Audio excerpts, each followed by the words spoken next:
વિદ્યાર્થી મિત્રો, સાદું રૂપ આપો. તો આપણે સાદું રૂપ આપવું હોય તો આપણે શું કરીશું? તો કે બરાબરની બીજી બાજુ લઈ જવા માટે તો કે કોઈ આપણને ચલ આપેલો હોય, ચલ સાથે કોઈ સંખ્યા હોય, એટલે કે ગુણાકારમાં હોય એટલે કે તેનો સહગુણક હોય, અથવા કોઈ બીજી સંખ્યા એટલે કે તેને જોડાયેલા એટલે કે સરવાળામાં હોય, બાદબાકીમાં હોય, તો આપણે એક્સની કિંમત શોધવી હોય તો આપણે શું કરીશું?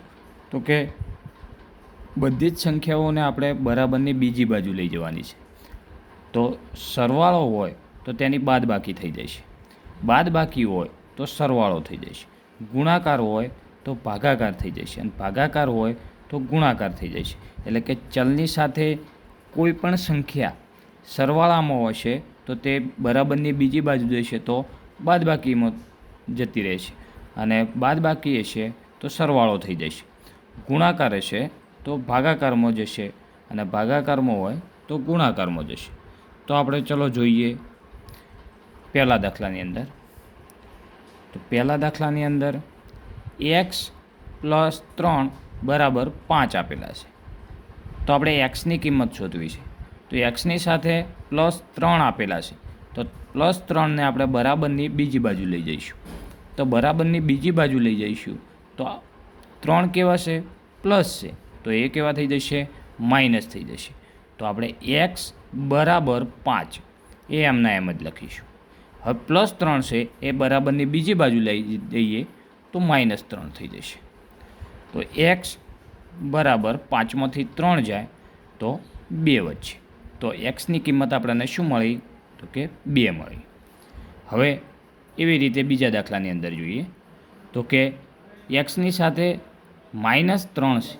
તો -3 હોય તો બરાબરની બીજી બાજુ લઈ જઈશું તો +3 થઈ જશે. એટલે કે એક્સ બરાબર 5 એમના એમ લખવાના. હવે -3 બરાબરની બીજી બાજુ લઈ દઈએ તો +3 થઈ જશે. હવે એક્સ બરાબર 5 + 3 તો 8 થઈ જશે. તો એક્સની કિંમત કેટલી મળશે આપણને? 8 મળશે.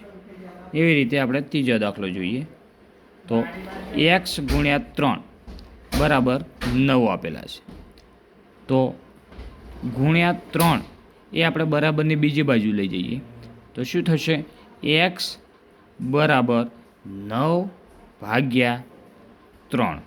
આપણને એવી રીતના પણ આપેલું હોય કે 3x બરાબર 9, બરાબર? તો પણ એનું એ જ થશે. દાખલા તરીકે આપણને આવી રીતના આપેલું હોય 3x બરાબર 9, તો આ બંને એક જ છે, બરાબર?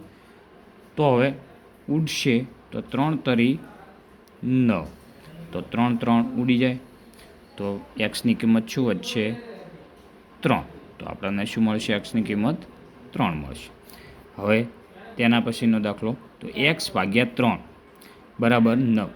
તો 3 એ ભાગાકારમાં છે, તો આપણે શું કરીશું? એક્સ બરાબર 9 એમના એમ લખીશું. હવે ભાગાકારમાં હોય તો શું થાય? બરાબરની બીજી બાજુ લઈ જઈએ તો ગુણાકારમાં જાય. તો 9 ગુણ્યા 3, તો એક્સ બરાબર 9 તરી 27. તો એક્સની કિંમત આપણને શું મળશે? 27 મળશે. તેના પછીનો દાખલો જોઈએ 2x + 5 બરાબર 9. હવે આપણે શું કરીશું? સૌથી પહેલાં સરવાળા બાદબાકીમાં કોઈ હોય તો તેને બરાબરની બીજી બાજુ લઈ જઈશું, પછી ગુણાકાર ભાગાકારના લઈ જઈશું. તો 2x બરાબર 9, તો +5 છે તો બરાબરની બીજી બાજુ જશે તો -5 થશે. તો 2x એમના એમ, તો 9માંથી 5 જશે તો 4 વધશે. હવે 2 ગુણાકારમાં છે તો એક્સ બરાબર 4 ગુણાકારમાં હોય તો બરાબરની બીજી બાજુ જાય તો ભાગાકારમાં જશે, તો ભાગ્યા 2. તો 4 2 વડે ભગાય તો 2 દુ 4, તો 2 ઉડી જાય, તો એક્સની કિંમત શું મળશે આપણને? 2 મળશે. તેવી રીતે આગળનો દાખલો જોઈએ તો 2x - 5 બરાબર 9 આપેલા છે. તો આપણે શું કરીશું? સૌથી પહેલાં જે માઇનસ પ્લસ હોય એને બરાબરની બીજી બાજુ લઈ જઈશું. તો 2x એમના એમ વધશે, બરાબર 9 પણ એમના એમ. હવે -5 છે તો બરાબરની બીજી બાજુ લઈ જઈએ તો +5 થશે. તો 2x એમના એમ હાલ. તો 9 ને 5 કેટલા થશે? 14 થશે. બરાબર 14. હવે 2 ગુણાકારમાં છે તો x બરાબર, તો 2 ને બરાબરની બીજી બાજુ લઈ જઈએ તો ભાગાકારમાં જશે 2. 7 દુ 14. તો 2 ઉડી જશે તો એક્સની કિંમત શું આપણને મળશે? 7 મળશે.